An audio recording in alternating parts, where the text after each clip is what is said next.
ഞാൻ സാധാരണ എല്ലാ വണ്ടിയുടെയും റിവ്യൂ കാണാറുണ്ട്, വണ്ടി എടുക്കുന്നില്ലെങ്കിൽ കൂടി ഞാൻ കാണാറുണ്ട്. അപ്പോൾ അന്ന് അങ്ങനെ റിവ്യൂ കണ്ടു, വെറുതെ വിട്ടു. പിന്നെ ഒരു ദിവസം ഞാൻ എറണാകുളത്ത് പോയ സമയത്ത് ഈ വണ്ടി അവിടെ ട്രാഫിക്കിൽ കണ്ടു. വണ്ടി നല്ല മഞ്ഞ കളറായതുകൊണ്ട് ഐ ക്യാച്ചിയാണ്. അപ്പം അന്ന് വണ്ടി എൻ്റെ കണ്ണിലല്ല, എൻ്റെ മനസ്സിലാണ് അതിൻ്റെ ഇമേജ് പതിഞ്ഞത്, നമ്മുടെ സിനിമയിൽ പറയുന്ന പോലെ. അപ്പോൾ അതിനുശേഷം ഞാൻ വണ്ടിയുടെ കൂടുതൽ റിവ്യൂസ് കാണാൻ തുടങ്ങി, കൂടുതൽ ഫോട്ടോസ്. അങ്ങനെ ഈ വണ്ടീനെക്കുറിച്ച് മാത്രം ഊണിലും ഉറക്കത്തിലും ചിന്തയായി, സ്വപ്നത്തിലൊക്കെ വണ്ടി വരാൻ തുടങ്ങി.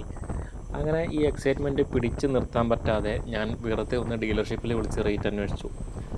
അപ്പം റേറ്റ് അന്വേഷിച്ച് കഴിഞ്ഞാൽ പിന്നെ എന്താ സംഭവിക്കാമെന്ന് നിങ്ങൾക്ക് എല്ലാവർക്കും ഊഹിക്കാമല്ലോ. പിന്നെ എക്സിക്യൂട്ടീവ് എന്നെ വെറുതെ വിട്ടില്ല, എന്നെ വിളിച്ചുകൊണ്ടിരുന്നു.